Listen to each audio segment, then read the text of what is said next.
जेके bank के जो aspirant हैं उनके साथ जो सियासत जो गेम यहाँ जम्मू कश्मीर के अंदर खेला गया और अब जो बच्चे हताश परेशान हो रहे हैं उन बच्चों का क्या कसूर है, क्योंकि उनको अब री एग्ज़ाम देना होगा।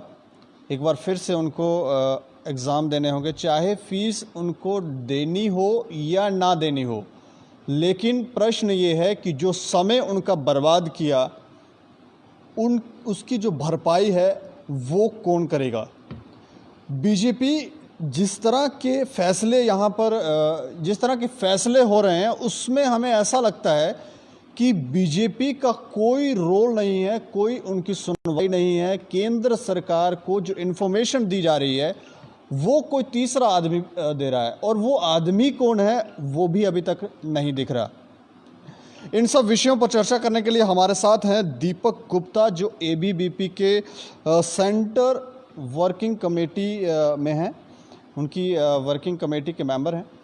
इनसे इस पे चर्चा करेंगे क्योंकि स्टूडेंटों का पक्ष रखेंगे ये, और जानना भी ज़रूरी है कि इस समय बच्चे कितने परेशान हैं और क्या वो री एग्ज़ाम देने के लिए तैयार हैं या नहीं हैं।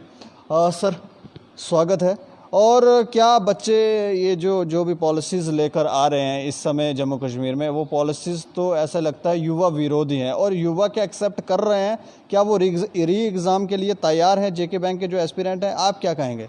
देखिए, सबसे पहले दीपक भाई मैं आपका बहुत बहुत धन्यवाद करता हूं कि छात्रों का इस विषय पर क्या कहना है वो आपने उसका एक प्रतिक्रिया लेने का जो है वो एक अच्छे अपना चैनल के माध्यम से इनिशिएटिव लिया है।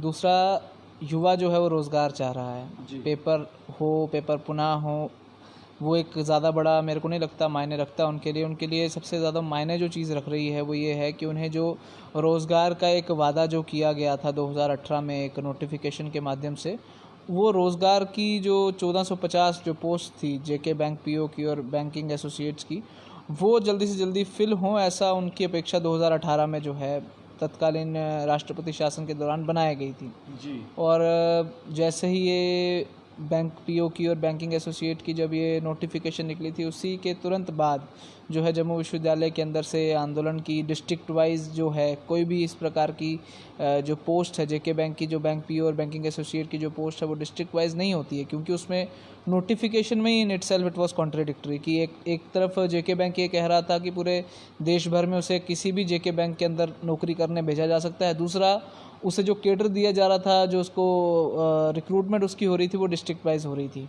तो सीधा सीधा वो अपने आप में एक सेल्फ कॉन्ट्राडिक्टरी जो वो नोटिफिकेशन थी। उसके बाद जब उस बाद में एश्योरेंस मिलने के बाद जो था वो एग्ज़ाम कंडक्ट किया गया, उसके बाद एक कॉमन कट ऑफ की चर्चा चली कि डिस्ट्रिक्ट वाइज मेरिट निकाल रहे हैं तो कहीं कश्मीर के स्टूडेंट्स को ज़्यादा बेनिफिट ना मिल जाए। ऐसे ही इस प्रकार की तमाम चर्चाएं इस मुद्दे के दौरान जो है 2018-19 और आज 2020 अप्रैल में आके लगभग 1.5 साल की एक बड़ा कालखंड जो है वो विद्यार्थियों का जो है वो और एस्पिरेंट्स का जो है वो वेस्ट हुआ है, जिसके लिए मैं स्पष्ट रूप से कहना चाहूँगा कि जो स्थानीय प्रशासन था, जो गवर्नमेंट है और जो जेके बैंक की एडमिनिस्ट्रेशन है, पूरी तरह से इसकी जिम्मेवार है।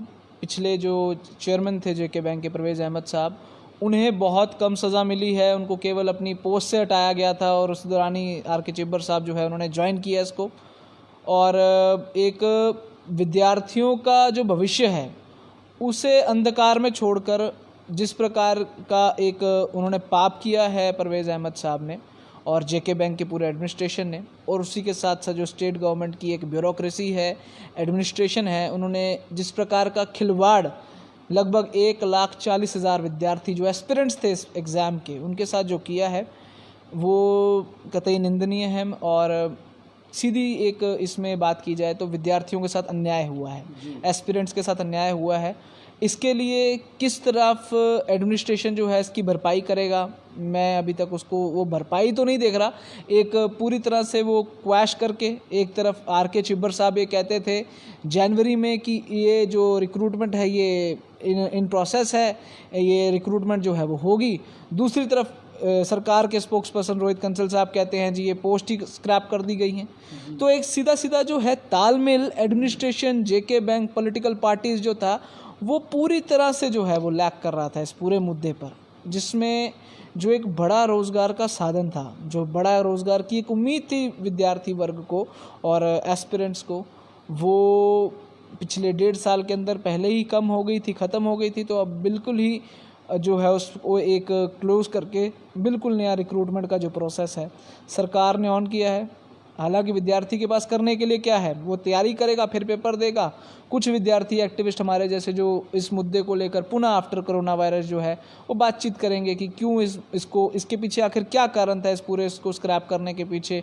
अगर डिस्ट्रिक्ट वाइज मेरिट कारण था तो डिस्ट्रिक्ट वाइज मेरिट को पहले ही क्यों ठीक नहीं कर दिया गया था 2018 में, क्यों इस मुद्दे को इतना बनाया गया, क्यों इस मुद्दे को ठीक से जो है वो सरकार हैंडल नहीं कर पाई और लगभग 1,40,000 युवा जो एस्पिरेंट थे, जो इस नौकरी से आस लगा के बैठे थे, उनके भविष्य को अंधकार में धकेला गया। पूरी तरह से सरकार ने जवाब नहीं दिया है। बस एक ऑर्डर आता है, उस ऑर्डर के ऊपर पॉलिटिक्स कई लोग करते हैं, उस ऑर्डर के ऊपर तैयारी कुछ विद्यार्थी करना शुरू कर देते हैं। लेकिन उस ऑर्डर के पीछे क्या कारण है, उस ऑर्डर लाने के पीछे क्या कारण है, क्या रीज़न है कि पेपर्स वापस से कंडक्ट कराए जाएंगे, पिछली पोस्ट स्क्रैप कर दी जाएंगी, पिछला पूरा रिक्रूटमेंट प्रोसेस जहां पे आप लिस्ट निकालने वाले थे, जहां की मई 2019 में, वहां पे आपने पूरा प्रोसेस ही ख़त्म कर दिया।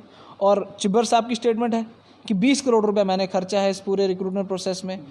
20 करोड़ रुपया, 14 करोड़ रुपए की फीस लगभग विद्यार्थियों ने सबमिट कराई है। 34 करोड़ रुपए इस चीज़ का अमाउंट है।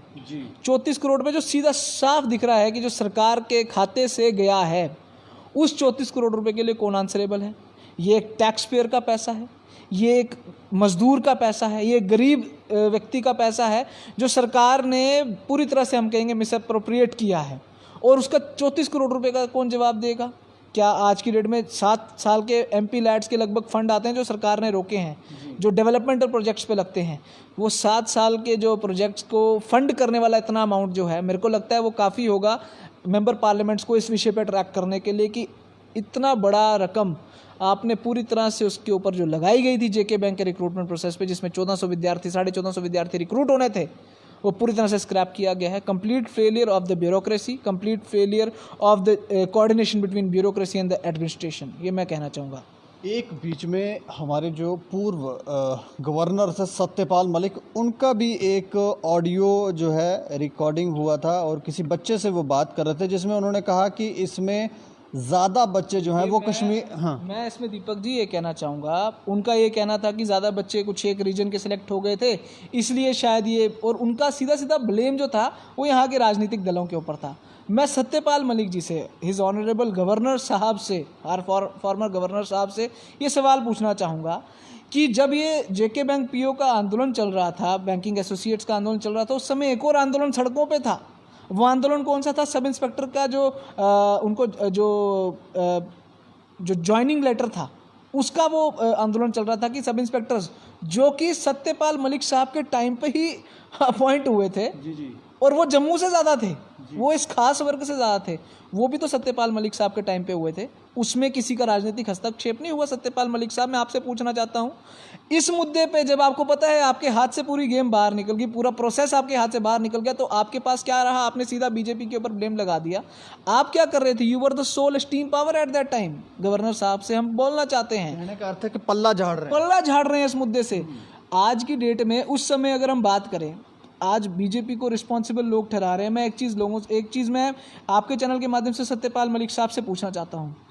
19 जून 2018 को PDP BJP का कॉलेजन टूटता है जी, और जिस समय का ये नोटिफिकेशन अक्टूबर 6, 2018 का राष्ट्रपति शासन और गवर्नर के थ्रू यहाँ की सरकार चल रही है जी। सारा प्रोसेस जो है सत्यपाल मलिक साहब के दिशा निर्देश के अकॉर्डिंग चल रहा है। उनके दिशा निर्देश पर ही ये जो पूरा रिक्रूटमेंट पे एक कॉमन कट ऑफ जो जारी किया था, वो उनके दिशा निर्देश पे ही हुआ था। अगर सारी चीज़ों की उन्हें जो चीज़ें पता थी और उन्हें यह भी पता था कि इस प्रकार का कुछ षड्यंत्र चल रहा है, तो तब उन्होंने कार्रवाई क्यों नहीं की? आज एक जगह पर बैठ के गोवा के राज्यपाल वो हैं, और यहाँ पर एक प्रकार के किसी विद्यार्थी से डायरेक्ट बात करके उस कॉन्वर्जेशन को लीक करना, ये मैं किसी हद तक इस चीज़ को एक मैच्योर एक्ट नहीं समझूंगा उस विद्यार्थी के लिहाजे से जी। उसका प्रॉब्लम है, मैं समझता हूँ, हम समझते हैं उसके प्रॉब्लम में। हम पहले दिन से एबीवीपी इन विद्यार्थियों के साथ, जेके बैंक पीओ के एस्पिरेंट्स के साथ खड़ी है पहले दिन से। मुझे अभी तक याद है जब 7 अक्टूबर को पहला इस विषय पर जम्मू विश्वविद्यालय के अंदर प्रेस कॉन्फ्रेंस हुआ था, तो मैं वहाँ पर विद्यार्थियों इन एस्पिरेंट्स के साथ खड़ा था। उसके बाद जब मई 10 को ये आंदोलन सड़कों पर आया कि कॉमन जो है कट ऑफ जारी किया जाए, उस दिन मैं विक्रम चौक पर स्वयं, हमारे विद्यार्थी परिषद के कार्यकर्ता स्वयं विक्रम चौक पर स्टूडेंट्स के साथ, एस्पिरेंट्स के साथ छाना पे छाना खड़े थे। आज सत्यपाल मलिक साहब इस मुद्दे से पल्ला झाड़ने का प्रयास कर रहे हैं और यहाँ के स्थानीय राजनीतिक दल को ब्लेम करने का प्रयास कर रहे हैं। मैं उनसे पूछना चाहता हूँ कि जब आपको ये सारी चीज़ें पता थी, आपने कार्रवाई क्यों नहीं की? जबकि आपके टाइम पे ही सब इंस्पेक्टर सबसे ज़्यादा जम्मू क्षेत्र के रिक्रूट हुए, तब आपने नहीं कहा कि भैया जम्मू क्षेत्र के रिक्रूट हुए इसलिए इस प्रोसेस को ख़त्म किया जाए।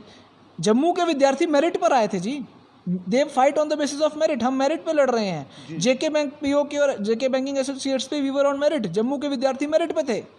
मेरिट पे होने के बाद हम भीख नहीं मांग रहे सरकार से। जम्मू के विद्यार्थी हम अपना अधिकार मांग रहे हैं, और अधिकार मांगने में मेरे को नहीं लगता कोई सरकार को भी उसमें पीछे हटना चाहिए। सरकार को इस समय जो जिस बॉडी को इस पूरे मामले की जांच के लिए बिठाना चाहिए, मैं ये मानता हूँ कि लेफ्टिनेंट गवर्नर मुर्मू साहब को इस पूरे मामले की निष्पक्ष जांच करें कि क्या ऐसे कारण थे, और वो कारण पब्लिक करें कि क्यों, किस कारणवश ये सारा मुद्दा जो है, सारा रिक्रूटमेंट प्रोसेस कैंसिल किया है, वो पब्लिक करें, लोगों के बीच में लाएं। एक प्रश्न ये भी उठता है कि कहा गया कि गवर्नर जो हैं वो केंद्र सरकार की तरफ से या सेंट्रल सरकार की या बीजेपी ने यहाँ भेजे हैं, और सारा प्रोसेस जो भी जम्मू कश्मीर के अंदर घटित हुआ, 370 को हटाना हो या बाकी चीज़ें हों, वो सब घटित हुआ, वो सारे दिशा निर्देश जो थे वो केंद्र सरकार से थे।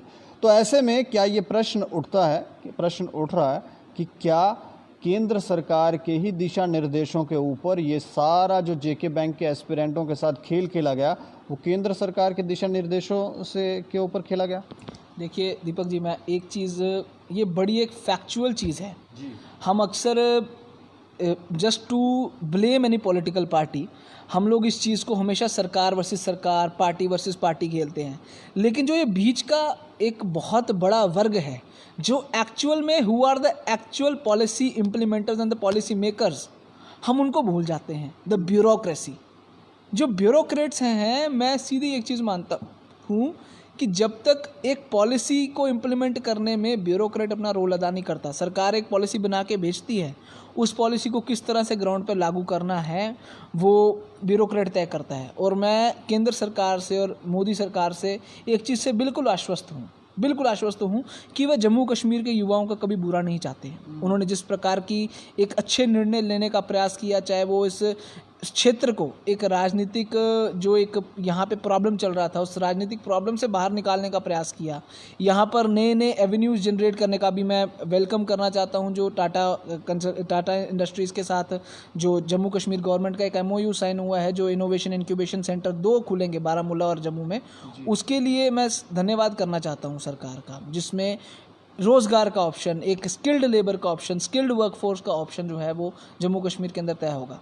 तो हम ये चीज़ नहीं कह सकते कि केंद्र सरकार की ओर से कुछ गलत पॉलिसी आई है। पॉलिसी बिल्कुल सही आई है, लेकिन जो मैंने पहले आपको कहा कि जिस प्रकार से 2018 से इस मुद्दे के ऊपर ठीक से राजनीति जो है, पॉलिटिशियंस ने नहीं, ब्यूरोक्रेट्स ने जो एक पॉलिटिक्स इस विषय के ऊपर, और किस तरह से लोगों का अविश्वास पैदा हो राजनीतिक दल के खिलाफ जो यहाँ केंद्र सत्ता के ऊपर बैठा है, वो प्रयास जो है, जो एक इंटरनल असेसमेंट और जो एक एनालिसिस इस विषय का मैं कर पा रहा हूँ, नॉट एज एन ABVP कार्यकर्ता but as a general student, की क्या कारण है कि जो सामान्य सा एक विषय है कि डिस्ट्रिक्ट लेवल से आपको उठा के उसको स्टेट कैडर पे जो है अपॉइंटमेंट करनी है, उस विषय के ऊपर इतनी राजनीति करके विद्यार्थियों के भविष्य के साथ खेला जाता है।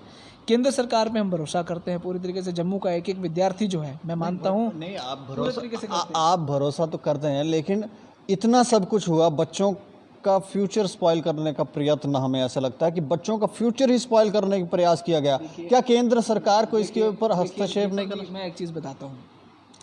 1 अप्रैल को एक बहुत बढ़िया कानून जो है वो डोमिसाइल लॉ के रूप में यहाँ पे लाया गया, जिसमें एक मैं कहूँगा कि डोमिसाइल की डेफिनेशन को बदला गया कि क्या है डोमिसाइल।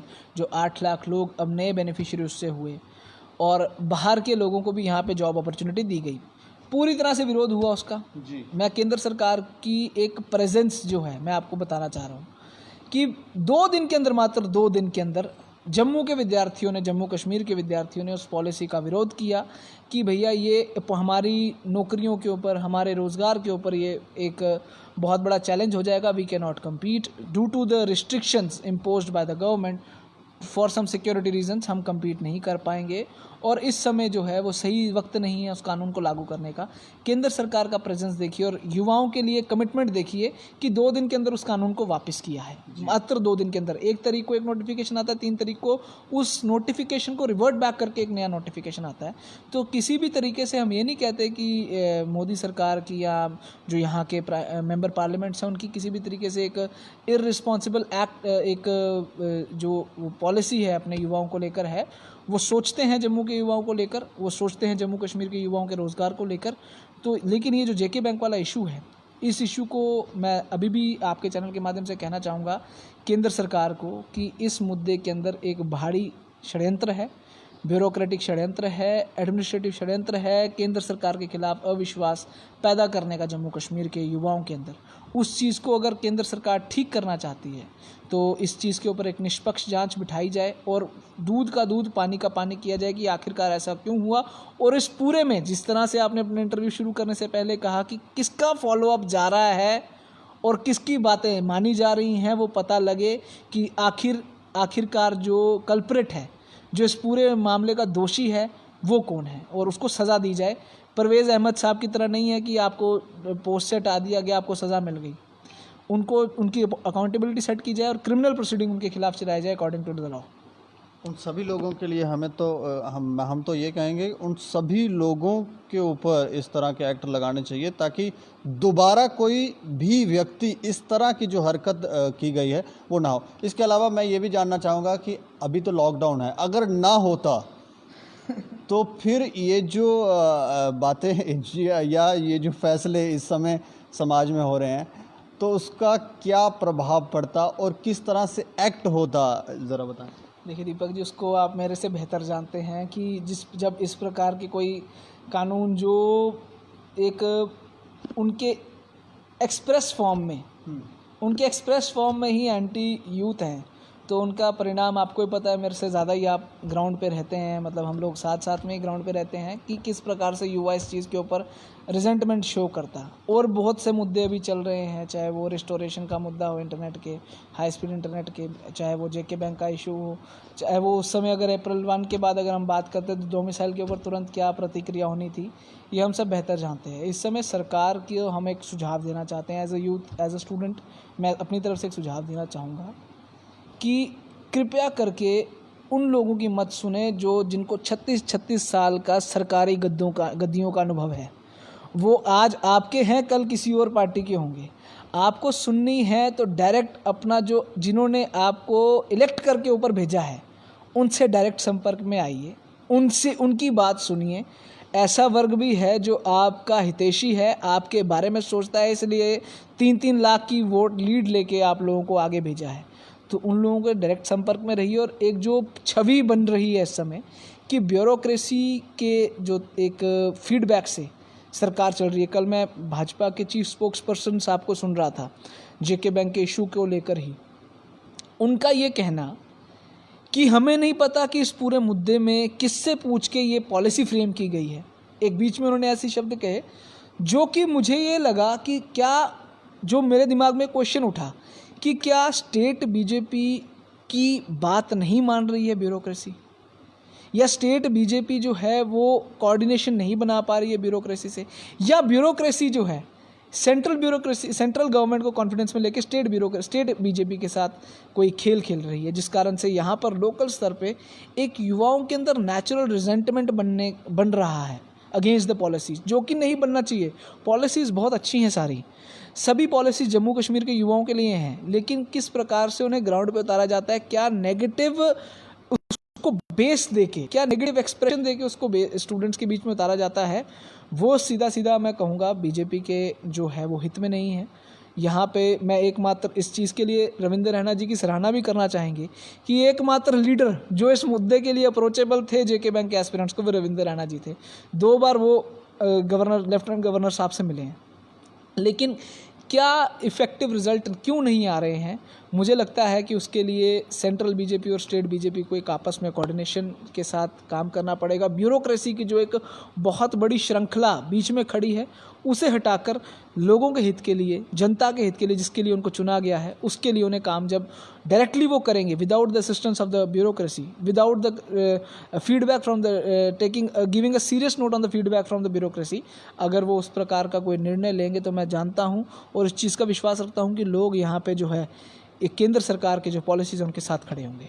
एक अंतिम सवाल ज़रूर पूछना चाहूँगा कि अगर इलेक्शन होते हैं और जिस तरह का ये माहौल है और जिस तरह की नीतियाँ इस समय समाज में हो रही है, जो भी हो रहा है, चाहे वो कैट की बात करें, जो एडवोकेट पूरी की पूरी फैकल्टी है वो सर्विस मैटर ही उठाकर कैट चंडीगढ़ में भेज दिया गया, उस पर भी चर्चा होने लगी है। अब उसके अलावा ये जीके बैंक के एस्पिरेंट हो गए, SRO 202 हो गया, SRO 24 हो गया। अगर इलेक्शन होते हैं तो क्या लोग बीजेपी को आने देंगे सत्ता में या नहीं?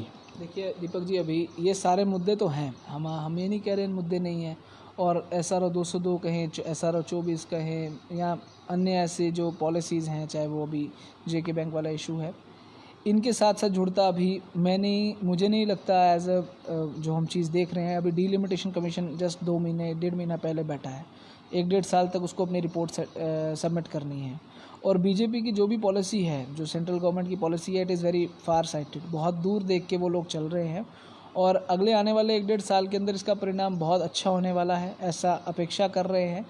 तत्काल प्रभाव से चुनाव तो होने नहीं है, और जब चुनाव होंगे ऐसी आशा की जाती है कि जो पॉलिसीज़ जो यूथ अभी समझ रहा है कि वर्तमान परिदृश्य में उनके लिए ठीक नहीं है, भविष्य में वही पॉलिसीज़ उनके लिए लाभदायक हो सकती हैं, और कुछ ऐसे नए अपॉर्चुनिटीज़, जॉब अपॉर्चुनिटीज़ क्रिएट हो सकती हैं आफ्टर, क्योंकि अब 300 लैंड लॉज आने वाले हैं after the abrogation of article 370। अभी डोमिसाइल लॉ आया है, अब लैंड लॉज आएंगे, अन्य कई पॉलिसी, इंडस्ट्रियल पॉलिसी आएगी।